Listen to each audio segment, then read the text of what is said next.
Jumpa lagi bersama Pojok Komsos Paroki Santo Yosef Fakfak.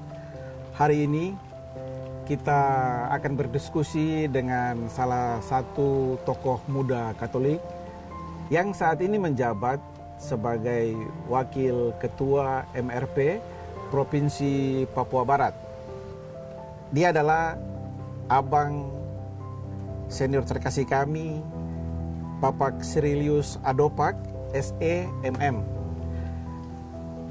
Sebelum kita masuk ke diskusi, saya perkenalkan dulu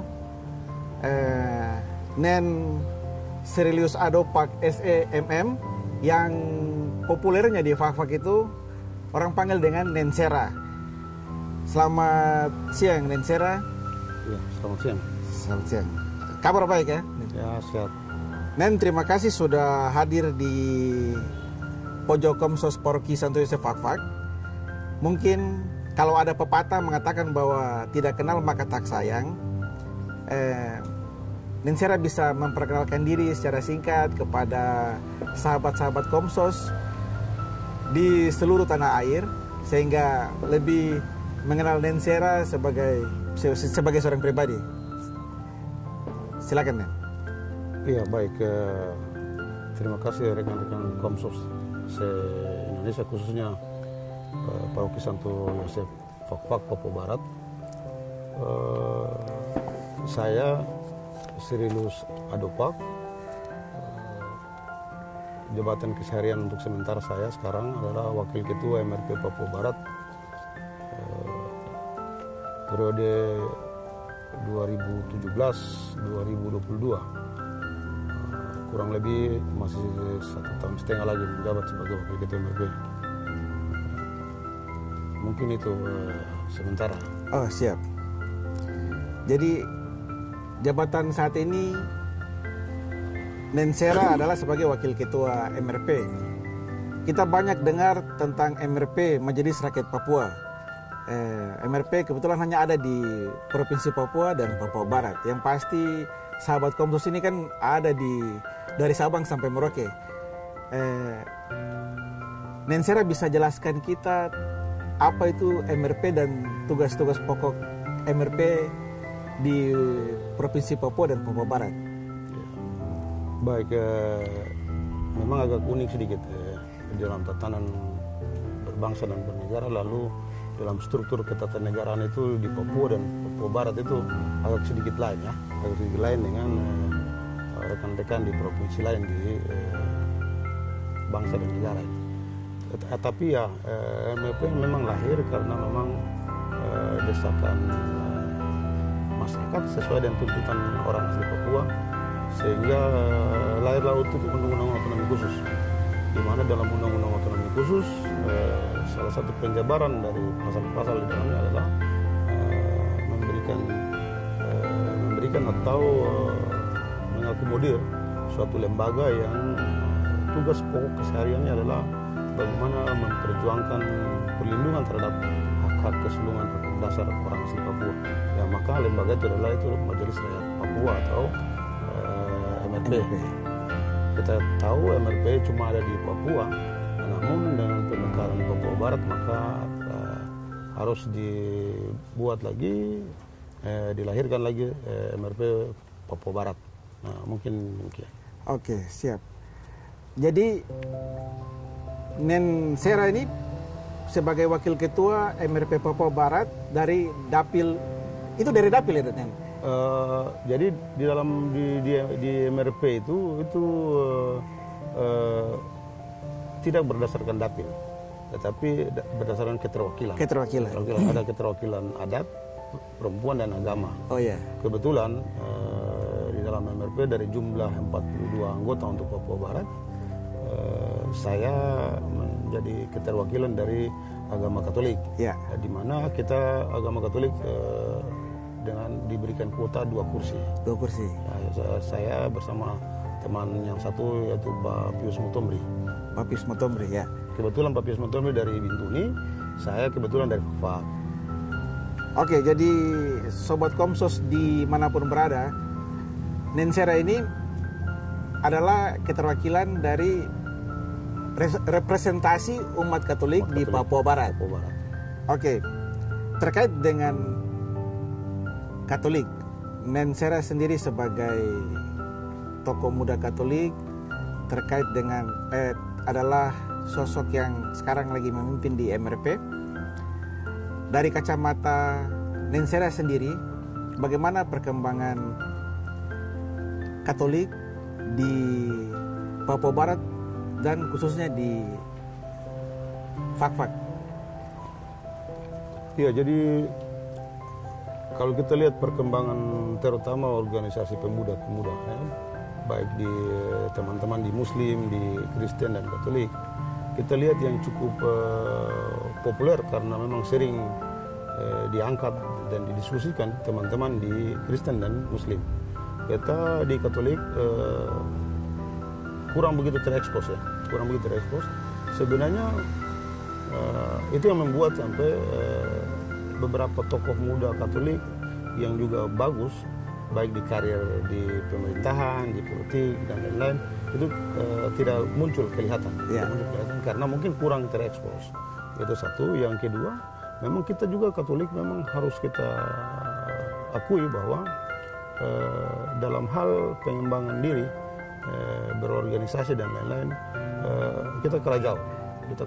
Katolik kalah jauh, dan ini menjadi tantangan ke depan, di mana tokoh muda Katolik ini harus banyak bersatu dan lalu membangun bersama untuk mengembangkan diri. Memang kita selalu bangga bahwa memang tokoh Katolik cuma satu yang muncul, tetapi berkualitas. Tapi itu tidak membanggakan dengan apa yang disampaikan itu, lalu mengiyakan hal-hal kekurangan-kekurangan lain. Siap. Jadi berarti terkait dengan ini adalah pentingnya pengkaderan dalam gereja Katolik. Terkait dengan jabatan Nensera sebagai wakil ketua MRP ini, berarti Nensera itu betul-betul melalui tahapan-tahapan yang untuk sampai ke posisi wakil ketua MRP itu kan tidak sekadar membalik telapak tangan, tapi bahwa Nensera pasti sudah mempersiapkan diri dari nol sampai sekarang. Mungkin Nensera bisa menceritakan kita sedikit terkait dengan hal-hal yang membuat Nensera dewasa dalam berorganisasi, dalam pengkaderan, sehingga adik-adik kita di gereja Katolik juga bisa punya pandangan gitu. Iya, pergumulan orang muda Katolik itu memang benar-benar tempat menerpa kita figur-figur Katolik menjadi bertumbuh dewasa, lalu dengan bertahapan-tahapan berjalan, pada titik tertentu itu figur Katolik menjadi mapan karena ikut berproses dalam beberapa tahapan. Mulai kalau kita lihat di muda Katolik boleh jadi mulai dari Mudika. Saya dulu cukup aktif juga, kita khusus baru terbentuknya paroki Santo Paulus Fak-Fak,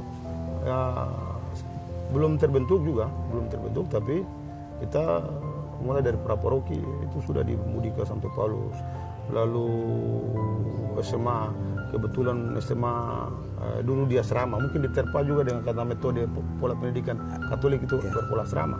Dari SMP sudah di asrama, di SMP Don Bosco asrama, lalu SMA Katoliknya lanjut ke Sorong, SMA Agustinus polanya juga asrama, bahkan kuliah juga masih polanya pola asrama Katolik. Taboria di Jayapura. Ya. Lalu aktif juga setelah di Jayapura, aktif terus juga di teman-teman dengan pergumulan mahasiswa Katolik di PMKRI, maupun kita itu di luar PMKRI ada itu Pusro itu pusat rohani mahasiswa Katolik. Itu Pusro ya. Itu yang dikoordinir langsung oleh Pastor JKT UCCM, orang Belgia. Itu tempat pembinaan banyak teman-teman yang hari ini banyak teman-teman posisi itu dalam organisasi yang bertahap-tahap itu kita bisa lihat banyak teman-teman jadi pejabat. Saya kasih contoh, ada Pak Joni Kamuru di Bupati Sorong. Itu dari proses pergumulan pemuda-pemuda Katolik. Penjejangan dalam. Penjejangan, walaupun beliau itu agama lain, ya, tapi dia memang ikuti tahapan-tahapan yang ada di Katolik.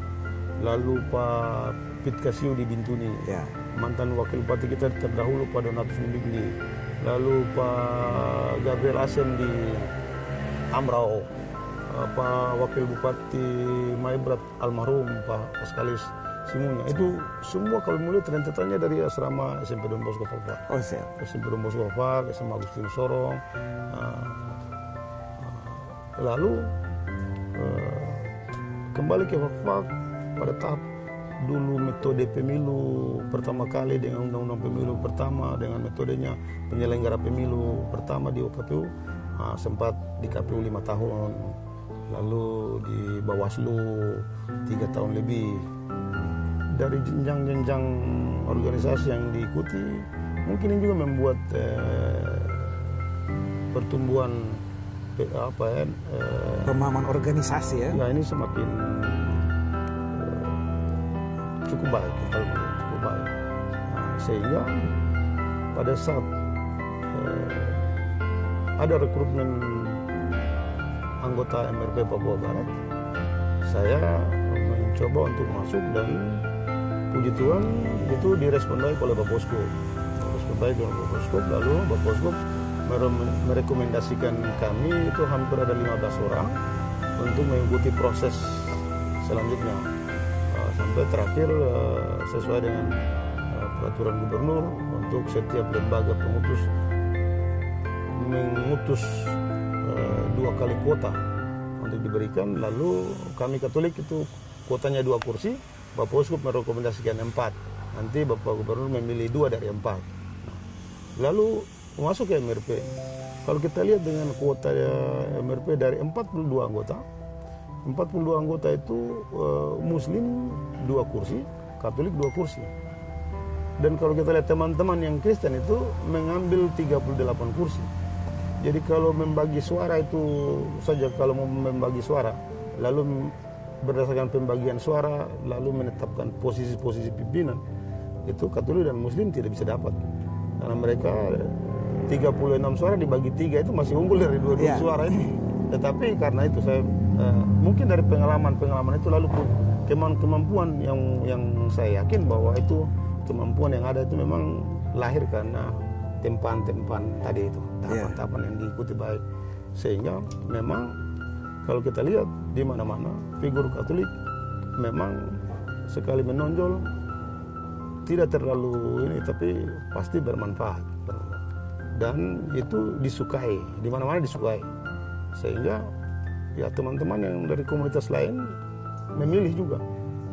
Terbukti ya bisa dapat posisi wakil ketua. Amin, amin, amin, amin. Jadi kita harus bersyukur sekali karena Bapak Uskup, yang pasti Bapak Uskup kalau merekomendasikan tidak mungkin orang yang tidak kompatibel di bidangnya. Ya. Jadi sahabat Komsos dimanapun berada, selain telah menjadi wakil ketua MRP saat ini, jabatan-jabatan terpenting di Fakfak juga pernah diduduki oleh Nensera, KPU Kabupaten Fakfak, Panwas Kabupaten Fakfak, Ketua Panwas Kabupaten Fakfak, dan ini sesuatu yang luar biasa karena ditempa mulai dari Mudika dan organisasi-organisasi kemahasiswaan masih di dalam iman Katolik, dalam bingkai iman Katolik. Sebelum kita lanjut, jangan lupa subscribe, komen, dan like channel Komsos Santo Yosep Fakfak. Dan jangan lupa juga komentar bila ingin mengetahui lebih lanjut terkait dengan Nensera, mungkin ada pertanyaan dan lain-lain, boleh komentar di kolom komentar bawah. Oke, dan ini kebetulan ada kopi tuni, jadi kita minum dulu. Oke. Ya. Jadi ini kopi tuni, bukan, jadi biasa dipakai istilah di sini mehak tuni. Jadi sebenarnya istilah yang salah. Mehak itu ampas kopinya. Nah, jadi ini kopi tuni. Kopi tuni berarti kopi asli Fakfak. Kopi asli Fakfak. Oke, siap. Oke.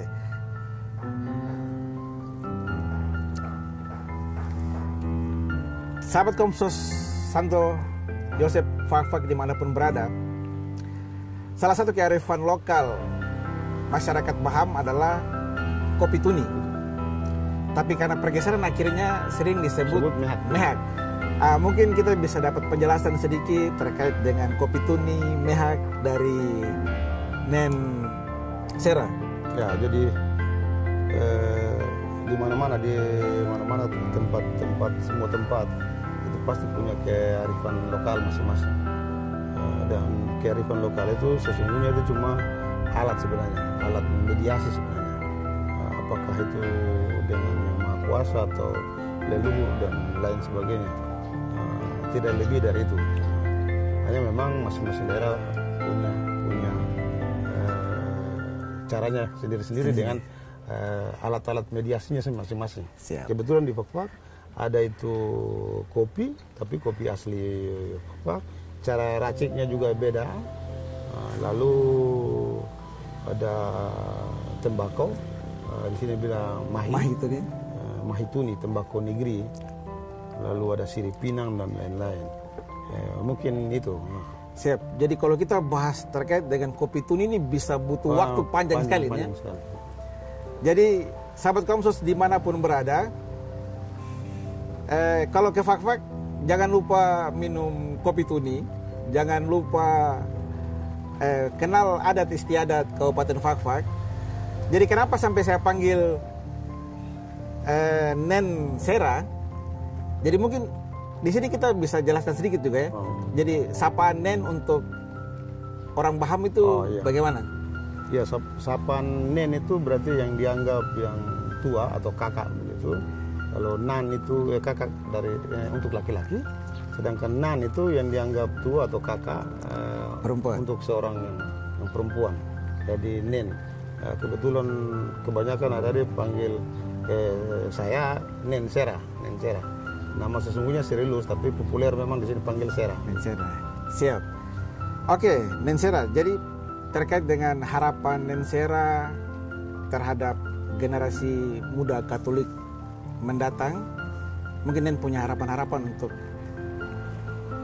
Ya, jadi terkait dengan khusus generasi muda Katolik, saya dengan pengalaman yang sudah ada, dengan berbagai tahapan-tahapan yang telah saya lalui, maka saya bisa menitip sedikit pesan sebagai kesimpulan bahwa teman-teman adik-adik muda Katolik berorganisasi itu sangat penting. Mulailah dengan berorganisasi di lingkungan terkecil, itu di lingkungan gereja, mulai dari Mudika, lalu ke jenjang lebih atas lagi ke PMKRI, lalu bisa melebar lagi. Tapi paling tidak berorganisasi itu paling penting. Tidak usah yang muluk-muluk. Mulailah dari lingkungan di kegiatan-kegiatan gereja. Siap, terima kasih Nen. Mungkin untuk terakhir saya minta Nen punya tanggapan terkait dengan Komsos Paroki Santo Yosef Fak-Fak. Ya, luar biasa Komsos Paroki Santo Yosef Fak-Fak. Kalau saya ikuti perkembangan khusus di Katolik di Papua Barat itu baru mungkin Santo Yosef Fak-Fak ya. Tetapi bukan cuma Papua Barat. Saya kurang tahu di wilayah lain, tapi mungkin bisa jadi Maluku, Papua dan Papua Barat. Cukup eksis Komsos Santo Yosef Fak-Fak Papua Barat. Saya kira mari kita semua sebagai tokoh muda Katolik, mari kita mendukung apa yang dilakukan oleh Komsos Santo Yosef Fak-Fak, dan perlu didukung untuk pengembangan malah lebih eksis lagi.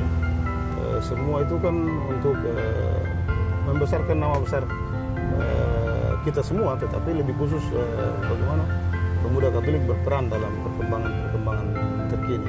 Siap. Terima kasih Nen Sera. Saya pikir sekian dialog kita pada siang hari ini. Semoga dialog ini dapat bermanfaat bagi sahabat-sahabat Komsos dimanapun berada, dari Sabang sampai Merauke, dan menambah pencerahan baru bagi generasi muda khususnya di Paroki Santo Yosef Fak-Fak. Ini ada closing statement dari Nen Sera kepada kita semua. Baik, secara pribadi saya juga mengucapkan banyak terima kasih, terutama kepada rekan-rekan Komsos Santo Yosef Fak-Fak, karena sudah memberikan saya waktu, kesempatan juga hari ini bisa melakukan dialog interaktif dengan Bung Bram, Bung Bram Redmeu. Terima kasih banyak Pak Erwin dan teman-teman Komsos Fak-Fak, luar biasa. Terima kasih karena ini juga menjadi media, saya rasa, untuk saya juga, untuk banyak rekan-rekan lain, khusus pemuda Katolik yang juga bisa termotivasi lalu mengembangkan diri demi perkembangan kita, terutama pemuda Katolik. Saya kira itu. Pada kesempatan ini kami juga ingin berterima kasih kepada Geraha Lekok Darmanville di bawah pimpinan Bapak Yosef Mutra karena telah menyiapkan tempat bagi kami untuk mengadakan dialog pada hari ini. Bagi siapa saja yang ingin menggunakan jasa Geraha Lekok Darmanville dapat menghubungi Bapak Yosef Mutra. Deskripsi sudah kami siapkan di bawah, silakan dihubungi untuk kepentingan apa saja. Oke, terima kasih dan demikian dialog kita pada siang hari ini. Semoga bermanfaat. Tuhan Yesus memberkati kita semua. Amin. Sip. Oke. Iya.